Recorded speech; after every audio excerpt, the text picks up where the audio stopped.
So let me introduce to you our first speaker for today. Okay, many myths surround common heart concerns, especially in regards to high blood pressure and cholesterol and their available treatments. Today we are honored to have Dr. Dinesh Nair, cardiologist from Heart Matters Medical Center, to share with us on these myths, debunked and demystified. Dr. Dinesh graduated in 1996 from the National University of Ireland, Galway. He worked in Ireland and the United Kingdom before returning to Singapore to complete his cardiology advanced specialty training at the National Heart Center. He moved to Tan Tock Seng Hospital in 2006, where he became the director of the Coronary Care Unit and head of the Invasive Cardiac Catheterization Laboratory and Interventional Services. Currently, Dr. Nair admits and manages patients in Mount Elizabeth Novena Hospital and Mount Elizabeth Hospital. His subspecialty is in interventional cardiology and percutaneous valve therapies and complex angioplasty and stenting procedures. He has also published numerous scientific papers. So let us put our hands together to welcome Dr. Dinesh Nair.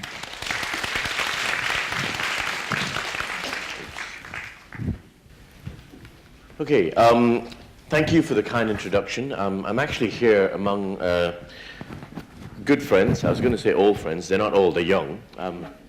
I know the organizers quite well, and I would like to thank you all for inviting me back once again to give a talk here, and to thank all of you for coming down to listen to us speak today. Can you hear me in the back? Is it all good? Yeah. I'm just trying to get this adjusted, the lapel thing. So I'm a cardiologist, and one of the things people are always worried about is heart health, but it's not just the heart. A cardiologist deals with pumps and pipes. So the pump is the heart, and if I could ask you all to indulge me for a second, to just put up your fist like this, if you don't mind, and look at that. Everything starts and stops at something the size of this. This is the size of your heart. It sits in the center of your chest, down here. You can put your fist down. Thank you for indulging me. And in here, okay, everything starts and stops. When your heart stops, everything stops. When your heart starts, everything starts. So I'd like to think we're the most important organ, but I'm a little biased that way, okay? So what you have is a pump sitting in here. This pump requires blood to flow to it, and those are the pipes. So what we are, in essence, is I'm a plumber. I deal with pumps and pipes. But everything, as I said, starts and stops with this essential pump that sits here in the center of your chest. So if you think about the whole spectrum of diseases, we talk about cardiovascular disease. So a stroke, okay, that also depends on the way your heart functions. So there's pipes heading up towards your neck, there's pipes heading to your heart, and all these things, if there's blockages in them, we can fix them. That's the main thing that we find that is wrong. But there's so many other types of heart disease as well. I'm going to go through a few of these. We're going to try and simplify some of these things, so bear with us. And that's why the title I always use is How to Catch a Heart Attack Before It Catches You. Okay? And that's why we're here. We try to prevent a problem before it happens. And I'm going to try and see if these slides work. So I work in Mount Elizabeth Hospital. There are two Mount Elizabeth hospitals, by the way. One is at Orchard, one is at Novena. And this is a picture of me and actually my dad. Okay? I'm a second-generation cardiologist, and this is one of our patients from it was not recent, a few years ago, a feature in the newspapers. This young guy, he's in his 30s. Okay? He had a heart attack at a very early age. He did not know that he had blocks in his heart arteries, and he felt that he was invincible at the end of the day. He was a little bit overweight, like everyone is these days. And what happened was we had to fix several blockages in his heart. And he says a heart attack saved his life because after this, he lost 15 kilograms and went back and became healthy. Now, we all think that we're relatively slim, healthy, fit. It is all relative, because what we've done with modern lifestyle is that we've changed everything. Our ancestors used to run around for 10 hours a day, exercising, not intentionally sometimes, because they had to go out and find food and things like that. But we changed everything the last 2,000 years. So what we think is a normal, healthy human being is not necessarily so. And that is why we need to make certain changes in our lives. And that is why we need to be concerned, because A sudden cardiac event, such as sudden cardiac death, can happen to anyone, anywhere, anytime. And we have data from Singapore where it says 1 to 2 Singaporeans under the age of 60 die from a heart attack or cardiac arrest every day. That means the ambulances bring these people into hospitals and they don't make it. Or the ambulances turn up at the home and they don't make it. And that is why we need to do certain things to prevent this. So a sudden cardiac death is something that occurs without warning. Okay? And that's the key element, without warning.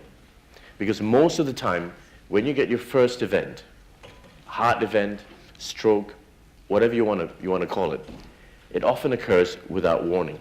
And that is why you need to do checkups, preempt this before something happens. And it's frequently in people who feel that they're healthy individuals with no history of a heart problem. Okay? A lot of people here, I gather lots of people here from a Singaporean, yes? So do you all remember Dollah Kassim? You do, right? Okay? I think this generation, definitely you will remember Dollah Kassim, okay? He was considered to be Singapore's best footballer many years ago, super fit. He was playing in a veteran game and collapsed. Do you remember this several years ago? I had to do a press conference for this. I always bring this one up because he had undetected health problems. He never went for a checkup. He thought that he exercised very well and he was fit and healthy. His heart stopped for 15 minutes. Ever since this event, actually a lot of things have changed in Singapore. We have, everyone heard about CPR, where you do cardiac resuscitation, where you shock the patient. In all the sports centers, ever since then, we've had one of these at every single sports center in Singapore. So he didn't make a change. Dollah didn't have blood supply to his brain for about 15 to 18 minutes, and he lay in a coma for a long time, okay? But we can prevent these things by checking early. Now, it isn't only the older players. Dollah was in his 50s. We have young players in their 20s and in their teens collapsing as well. Not all heart problems are due to blockages in the heart arteries. Some people have abnormal heart rhythms. Some people have abnormal heart muscle, valves that are abnormal. And that is why in the last 10, 15 years as well, we've instituted special changes in the way we do checks for young people going into the army. Any of you who've got kids going into the army now will notice, compared to perhaps your time when you went in, that they do a lot more checks before you go in. If there are any abnormalities, you're referred on to the National Heart Center to do scans. So these are things that we've instituted over time. But having said that, medical heart problems for younger people are quite rare. Most people start developing problems in their hearts, probably in their 40s, with cholesterol buildup like this. Let me see if this works well. Yeah, this is how cholesterol can build up in the heart arteries. These are your arteries sitting on top of the heart, giving blood supply to the heart muscle.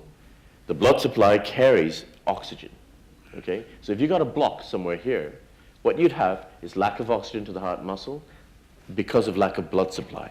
And what you get is like a cramp. So let's say if you were to try and lift weights several times and you keep doing it, you get an oxygen lack to the heart muscle. The same way to the arm muscle. The same way it can happen with the heart muscle as well, and you get a little bit of a cramp. So often the first symptom of a heart problem is chest discomfort or chest pain. But everyone doesn't get that. Sometimes it is just breathlessness as you're walking up. You find that, in the past you could climb up 4 stories. Now when you climb up 2 stories, you get a little bit breathless. This could be an early warning sign. But as I said, very often people don't get the warning signs. So the same way you get blocks here, if you had a block like this, cholesterol building up in the vessels, you could have a similar block in the neck arteries. A block in the neck arteries going up towards the head can cause a stroke. This is why we call it cardiovascular disease. Cardio meaning heart, vascular is vessels. The vessels to the heart, vessels to the neck. So as I said, my life is quite simple. Whenever anyone's got a block in an artery somewhere, I just have to open it up. Whenever anyone has a hole in the heart muscle or anywhere else that shouldn't be there, we just close it up. So it is plumbing once again, okay? So if we look at this list here, these are not necessarily causes. What these are risk factors. I'm trying to find a way. Maybe I put this here. Can you hear me better now? Yeah, this is a lot better, okay. So these are risk factors for heart disease. They're not necessarily causes, okay? Smoking is number one, diabetes, being overweight. I mentioned before that unless you're carrying a six-pack on you right now, you're overweight. We're all overweight or relatively overweight. Our ancestors did not carry any fat on them because they're walking around outside, they had to hunt for their food. We've got an abundance of food, and we're all carrying a little bit of a punch. Everyone is to some degree, okay? High blood pressure, high cholesterol. Now, cholesterol levels are relative. If you look at the normal guidelines for what high cholesterol is, you will find that 50% of people are within the limit. Okay, that means their cholesterol is not particularly high. Now, in reality, our cholesterol should be about half of what we put in the guidelines. Is anyone, I'm sure people here have done blood tests before, where you've gone into a polyclinic or to a doctor's office and done a cholesterol check. And you see that your levels are within the normal limits. That is not really the true norm. Because what we found is that for people who live in a different kind of environment, let's say they live in the jungle, okay, the hunter-gatherers, those who've not seen modern lifestyle, their cholesterol is about half to one-third of what we consider the upper limit of normal. Animals that run around in the wild, their cholesterol is lower as well. So I don't know if you know, I'm going to go through this later on. 130 is what we put down in our Singapore guidelines. If you're less than 130, you're considered to be normal for the bad cholesterol called LDL. Okay, so there's good cholesterol and bad cholesterol. I'll come to this in a short while again. But most mammals run below 50. The other thing we have is sedentary lifestyle and genetics. Genetics play a big part. Racial predisposition. It has been found in Singapore, in the Singapore context, that Indians have a 3 times higher risk of heart attack compared to the Chinese in Singapore.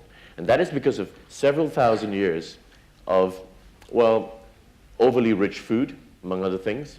A lot of fat, a lot of ghee, a lot of oil in the food. And that has been changed because people have become more and more aware of this. But what you have is over several generations, you end up having a genetic predisposition. So there are different races that have a significant predisposition for certain types of diseases. And of course, stress. Stress is there in life for everybody. Stress does not increase your cholesterol, but what it does is, if you remember the earlier picture that I showed you, if you have your pipes and you've got cholesterol sitting in there, what stress does is it allows that plaque or cholesterol buildup to rupture. So it ruptures like a volcano, spewing forth all its stuff, forming a clot. So stress increases the risk of a heart attack for everybody, but it does not increase your cholesterol, it does not increase other things, but it causes changes in the artery wall that supplies blood to the heart. And another very unrecognized problem called obstructive sleep apnea. How many people here have heard about sleep apnea? Okay, so people are becoming more and more aware of this. Sleep apnea is where there is lack of air getting in towards your lung because there's an obstruction in the airway. Many people, when they lie on their back, they snore. You snore because you're having a problem or you're struggling to get air in and struggling to get air out. Okay? When you do that, you end up having a strain on the heart muscle. When there's increased strain on the heart muscle, there's stress. There's different kinds of stress. There's emotional, there is psychological, and there's physical stress. This is physical stress on the heart when you're trying to sleep at night. That also increases your risk of getting a heart attack. Okay? So, we've talked about all these problems. What can we do about it? First of all, we have to make the lifestyle changes. Everybody needs to be active. Minimum 30 minutes, almost every day, of at least walking, exercising, doing something physically active. We all tend not to do that because modern lifestyle has allowed us to cheat a little bit. Okay? We don't need to walk to the shop, we can drive to the shop. We don't need to walk up the stairs, we can take a lift. Okay? So we need to change our lifestyle, we need to cut down on sugar and fat. These are all new things that have been introduced into the diet over the last few hundred years for most of us. Okay? And if you have a medical problem, medication is recommended, and if it has been recommended by a doctor, it is a very good idea to take it. Many people come to me and tell me, no, doc, I don't want to take medicine. You know, I want to try without medication. If you've already got a block in your heart arteries or a heart problem, you're going to need to take medication. Okay? And medication is not bad for you because doctors like us tend to give you medication if you actually need it. And then, if there are blocks, this is what I do, as I said, plumbing, we can open up those blocks for you. Quite simply. In the old days, the only solution was bypass surgery if you had a block in your heart arteries. Now we've got so much new technology that we're going to go through with you. And the final thing I put down, the reason I put up Dola Qasim's picture earlier on was that all of us can actually learn how to do something called CPR, cardiopulmonary resuscitation, where you resuscitate. If you learn how to do this, you could save someone's life, someone dear to you. There are courses being held in so many different places. The community centers, and you can call most of the hospitals. They actually conduct courses like this as well. Okay? So what are the lifestyle changes that we need? Eating right, watching your weight, being active like we mentioned, lowering stress levels, and of course stop smoking. I never say stop drinking alcohol entirely, but you can drink a little bit if you need to. But drinking in excess is bad for you. Okay? Exercise increases the good cholesterol, reduces the bad cholesterol. It trains your heart to withstand the stresses and strains of daily living. And it helps control things such as diabetes and hypertension. I mentioned again, exercise for at least 30 minutes daily, okay? And do something you enjoy, okay? Swimming, walking the dog. For most people, most of our patients, they end up buying things like a treadmill machine and putting it in front of the television. So while you're watching television, you can exercise for 30 minutes. Do two things at the same time, okay? And try to eat the healthy food here as opposed to the unhealthy food. All of us know this, okay? Too much sugar, too much fat is bad for you, okay? All you have to do is cut it down. And I have this little trick that we tell people, okay? Make sure that you do not eat more. Remember I asked you to hold your fist up? Not eat more than the size of your fist, okay? In terms of rice or bread or meat. And eat at least the size of your fist in vegetables and fruits, okay? So that fist size thing is very important. And exercise regularly. Relax, visit the doctor when you need to, and keep your weight down. Can you still hear me in the back? Is it clear? Yeah? Okay. Because this thing is, I'm trying to get it near me. Okay? So, we mentioned risk factors. The biggest risk factors that are modifiable these days are high blood pressure. People don't usually get symptoms of high blood pressure. It is something that is measured in a doctor's office. And cholesterol. If your cholesterol is high and we treat it, we can prevent blockages from occurring. So blood pressure is the force created as your heart pumps blood and moves through your blood vessels. So people usually have two numbers. There's a top number and a bottom number, okay? Both these numbers, if they're above a certain level and they're abnormal, on several occasions, not just one occasion, your blood pressure can go up and down during the course of the day, then that needs to be treated.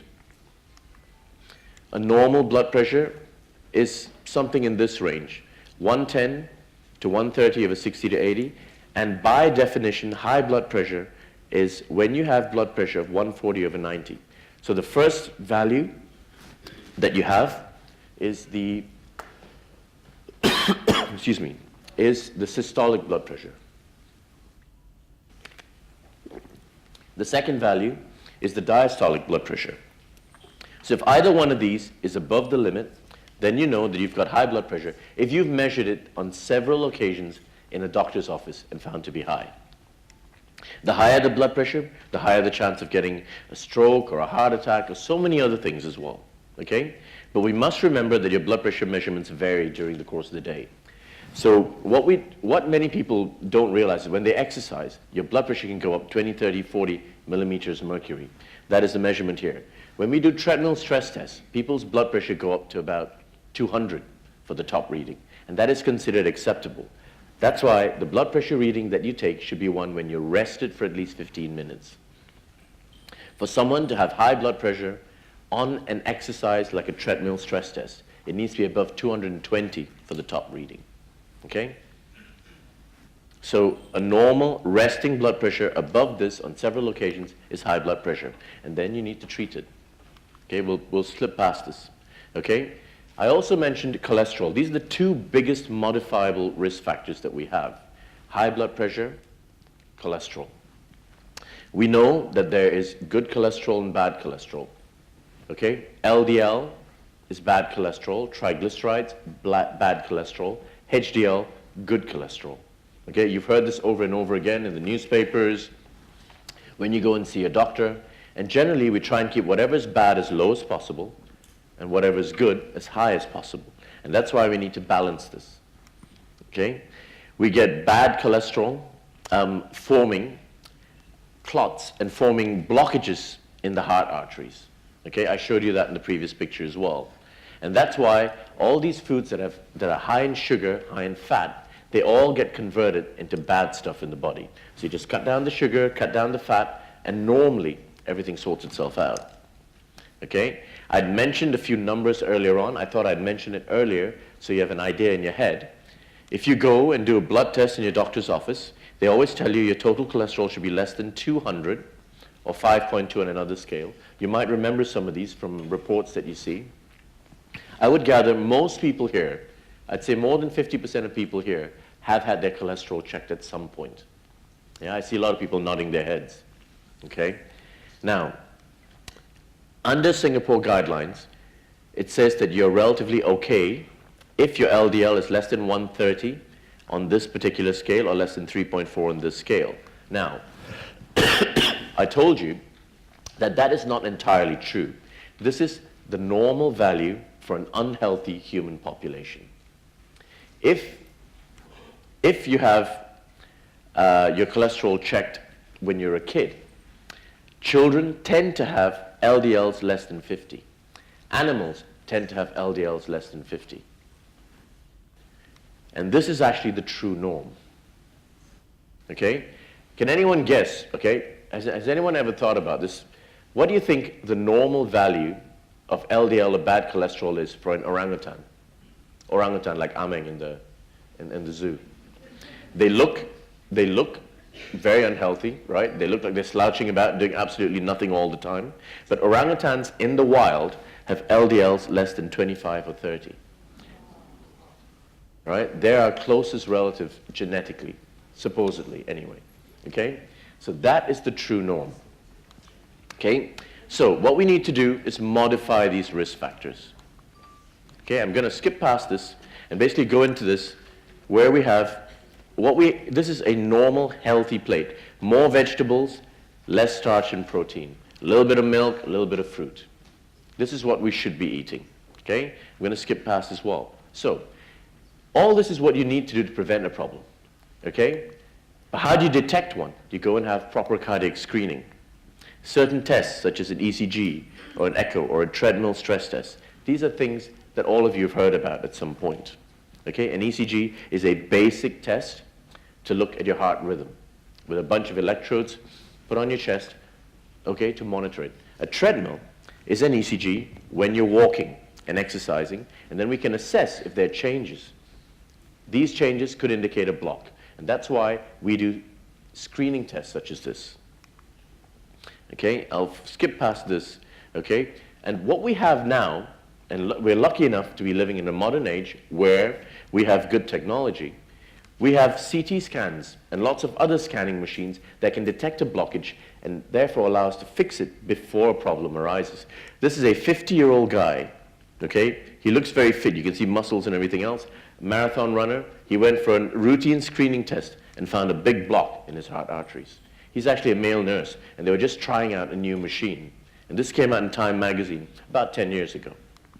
Okay? We can do tests such as an ultrasound scan your heart, ultrasound scan your neck arteries to look for blocks. If we find blocks, we can start the appropriate treatment, medical therapy, cholesterol drugs, etc. This is an echo which looks at the pump function of the heart. We can tell if the pump function is strong, if you need medications to treat that as well. These are the kinds of things that we do in our clinic. This is a good pump function where you can see the squeeze of the heart is quite good, and this one doesn't squeeze so well. Can you see the difference? Yeah. Okay, and I'll skip past some of these, and we can look to see if there are leakages in the valves. We can see if any of the valves are functioning badly. If you look here, you can see another, this is a scan of the neck arteries, carotid arteries, normal, and one here with a block. Okay, you can see that the flow has been compromised. So if you get something like this, we can fix it. We can stent it, we can do surgery, we can open it up, and if it's not too big, we can start medical therapy. Okay, this is a CT scan showing blockages. This is a normal artery, a CT scan where we inject dye or contrast, and here, small blocks, and then here, a bigger block. You can see it's narrowed from here to here. So this is the technology that we have these days. And another one here, an artery in the heart with a block. Okay? So, if you've got blockages, it's easy enough to fix them. But if you've got rhythm abnormalities, how do you detect them? We have certain devices we can use these days where you put a monitor over the chest and look to see if the heart rhythm has become abnormal. This is when people get things such as palpitations. You've all heard about people getting palpitations. Your heart rate beating away, your heart racing away. These are devices we can use to do this. We have devices that can monitor your blood pressure over 24 hours and treat it appropriately, because some people have something called white coat hypertension, where when they see a doctor, every time they see a doctor, the blood pressure goes up, but when they're home, the pressure is normal, okay?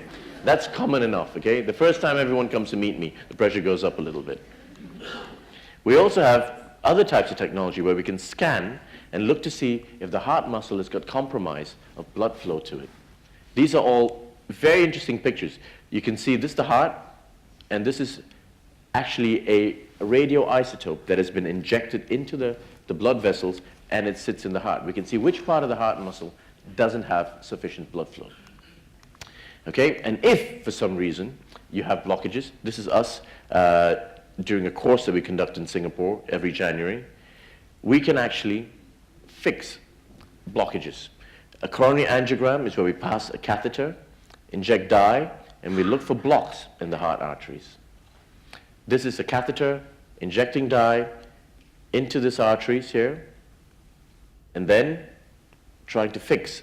This is a block in the heart arteries. So we can put a stent, a balloon. You've all heard about ballooning and stenting, right? Bypass surgery was the only solution. But nowadays, luckily enough, okay, we have less invasive methods where we pass a catheter up the arm, inject dye, and fix the block with a balloon or a stent. Okay, from the leg or the arm, once again, this is how ballooning and stenting is done. We pass the catheter up the leg or the arm. I do 99% of mine. 99% of our procedures are all done from the arm. The patient gets up and walks the same day with no issues. If there's a block, we can put a balloon inside and we can fix it. Okay, and from the arm. The old route from the leg, and this one from the arm. Okay, and that's all you have at the end of it, small little dot. So technology has moved on quite a bit these days. There's just more pictures of the same. Blockage, balloon, and that's how it looks like when we do an angiogram. An angiogram is where we pass a catheter in, inject dye, and balloon and stent it, okay? An angioplasty is where we fix it, like that, and leave a stent behind. Okay, so I'm going to flip past. This is a patient of ours with 100% block, balloon, and once you put a stent in, the artery has got restoration of flow. Okay, I'll just flip past all this. Okay, and this is just another picture of the same. And nowadays, what we have are stents that can dissolve and go away. This is a polymer stent.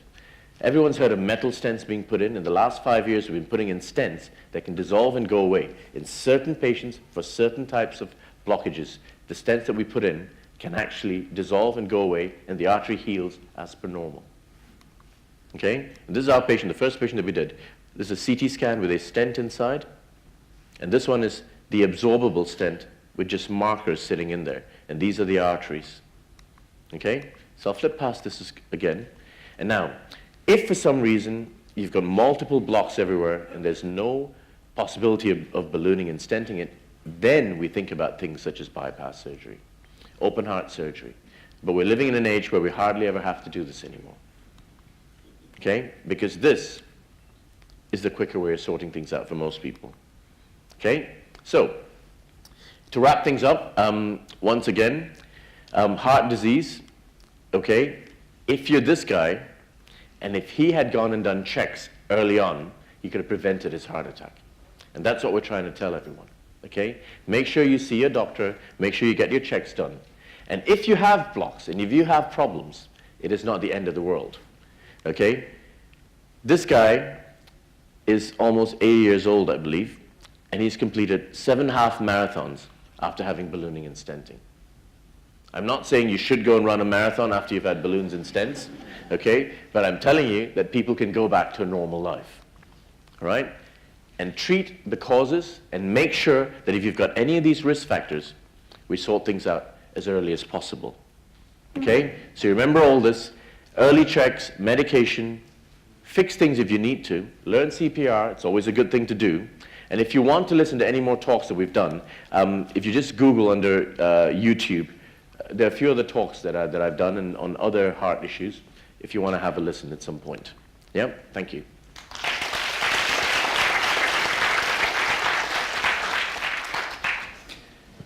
Do we do any Q&A or? So would anyone like to ask any questions? For those who wants to ask questions, we have 2 robing beautiful ladies here with mics. Please raise your hands if you have some questions for Dr. Dinesh. Actually, I have a write-in question while waiting for the others to think of the questions. A write-in question? Yes, they gave it to me earlier, so... Okay. The question is, if I sweat more profusely than others, does it mean my heart is also pumping too hard and is a sign of a heart problem? Okay, so everything is relative, right? So sweat more than other people. Are you sweating more now compared to before? That's the first thing they need to ask. There's some people who have actually got abnormal sweat glands, and from early days, they just sweat and sweat and sweat a lot. That doesn't mean the heart is working more, okay? But let's say you didn't used to sweat 1 year ago, and now whenever you do a little bit of activity, you start sweating a lot as a result. That means your body is trying to cope with the stress of what you're doing. It may mean that your heart is having a problem, but what it should tell you is that you need to go and get yourself checked up, okay, more than anything else. But there's so many causes of sweating more, okay? If you lived in England and you suddenly moved to Singapore and every day you're sweating, right? There's an obvious reason for that as well, because you're living in a very hot country. So these are things that we have to keep in mind as well. Yes. Okay. We have another question, Doctor. Dr. Nair, can you explain more about the electrical activity of the heart? How does it come about? Okay. Thank you. I guess you're asking me this because you know of someone who's got abnormal heart rhythm or the heart beating abnormally. So you've got 2 top chambers in the heart and 2 bottom chambers. The electrical activity of the heart is determined by a pacemaker cell. You've all heard of pacemakers, okay? That's us artificially creating a box to pace the heart. There's a pacemaker cell in the upper chamber of the heart that determines the rate. It transmits electrical activity down towards the bottom chambers of the heart, and they pump according to the impulse given from the top. So if for some reason you have an abnormality in the track from the top to the bottom, then you start getting abnormal heart rhythms. There are people where this pathway or this passageway of electrical activity from the top to the bottom, where that's been cut, then you have something called a complete heart block. Not a blockage in the artery, but a block in the electrical pathway going down. When this happens, people tend to have to put in something called a pacemaker to give a new rhythm to the heart, okay? But if for some reason the activity from the top to the bottom goes down an abnormal pathway, then the heart rate can go very, very fast. If that happens, then what you need to do is rectify that problem. Most of the time, people take medication to prevent an abnormality from the top to the bottom of the heart, where you've got an electrical power. It's like the electrical wires in your home, top to bottom. If something goes wrong with the wiring, that wiring needs to be fixed, okay? I think the reason you're asking me this is because someone you know, at least, has got an abnormal beat.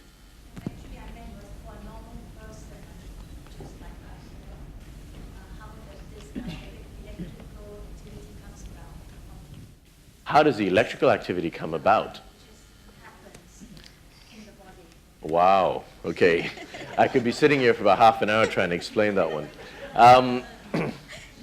Okay, So the same way, there is a cell. Okay, electricity is everywhere. Okay, there's electrical activity everywhere. Our body, okay, if you put an ECG on the chest, what it does is it monitors that electrical activity.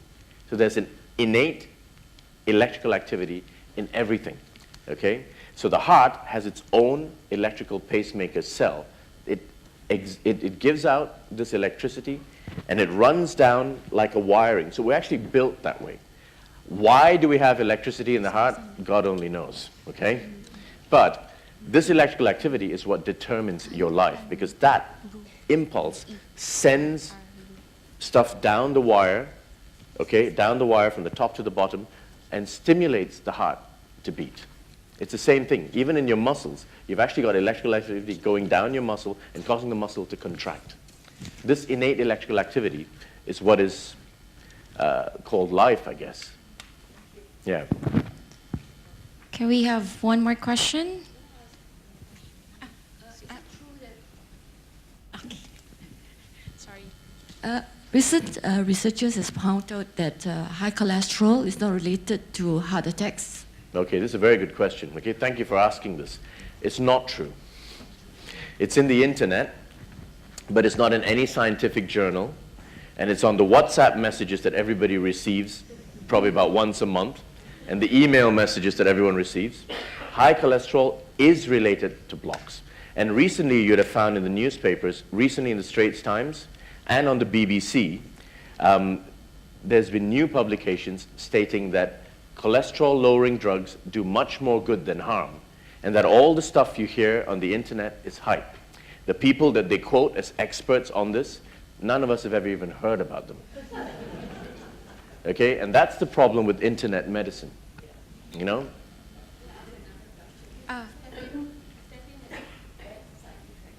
Potential side effects, every drug has. Panadol, when you take it, you can have a rash. Red yeast rice, okay, do you know what red yeast rice is? It's the first statin that we ever discovered. Red yeast rice has got a small amount of the old statin called lovastatin that you get in the polyclinics, but a smaller dose in the natural form. It reduces your cholesterol only 10-20%. So red yeast rice can drop it. But if your LDL, or bad cholesterol, is 150 and you want to bring it down to half, red yeast rice won't do it. Or you'd have to take 50 tablets of red yeast rice, and then the side effect profile is the same because it's the same drug, just that it's available over the counter. Like most over-the-counter medications, it's just a lower dose of what you have as a prescription medicine. Statins potentially cause muscle ache, can cause liver problems, but I've treated thousands of patients. I've probably seen one patient with a major side effect from a statin. But we saved thousands of lives by putting patients on the statin. I have one last question. Doctor, regarding the issue about the excessive sweating, so which kind of doctor do we go to look for? Is it heart doctor or one doing glands? Okay, it depends. It depends. I have to admit, a lot of people come and see me for this, okay? And we can sort it out for them as well. I'm a cardiologist in private practice, so some people may feel, oh, it might be a little bit expensive to go and see a cardiologist for this to start with. But if you were to want to go into the government sector to look for a doctor, you would not be able to get to see a cardiologist straight away. Then you'd have to go to your GP or to your polyclinic doctor first, okay? And then they'd need to assess you to see what the cause of sweating is before they refer you on.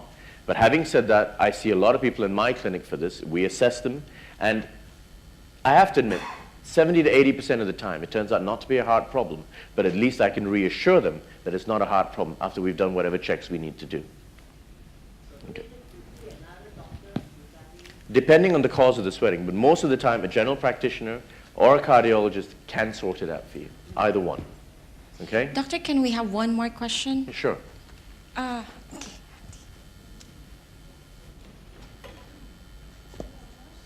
Am I overrunning my time? It's okay. Okay, and I think we're good, right? 2:10, yes. I get a lot of tough questions here, actually. They're listening. Yeah. Yes, how can I help you, ma'am?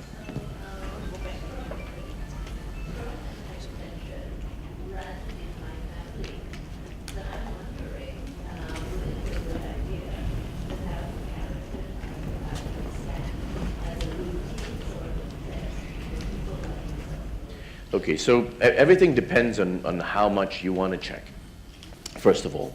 Some people don't want to find out too much, okay? Some people would like to know and preempt the problem. I would suggest that you find out and fix a problem before it occurs. We do carotid ultrasounds as a routine screening test in our clinics. If you think your risk of stroke and heart attack is higher, a carotid ultrasound actually tells you a lot of information. I agree. And they will come when that sort of test might become routine for people like yourself. It will become routine when there is the ability to have a test like that paid for by the system that we live in. And that is going to be impossible. So it will never become a routine test because it's a test that you have to pay for to do. Screening tests for the entire population, it is impossible for any government, any society to do. But I can tell you that it's already becoming a routine screening test because it's very simple. Ultrasound scan of the neck artery. If you've got cholesterol plaque buildup, you've got buildup here, you're likely to have buildup in your heart arteries too, and that tells you need to make the changes. So will it become a routine screening test? Probably never. Should it be a routine screening test? Yes. Thank you, Dr. Dinesh. Okay, let's give Dr. Dinesh a round of applause. That was a Thank you. very insightful sharing. Thank you for being such a Thank great you. audience. Doctor, on behalf of Prime Magazine and Ocean Health, we would like to give Okay. you this simple Great. token. Fantastic. Thank you so much. much. Thank you, Lynn. Thank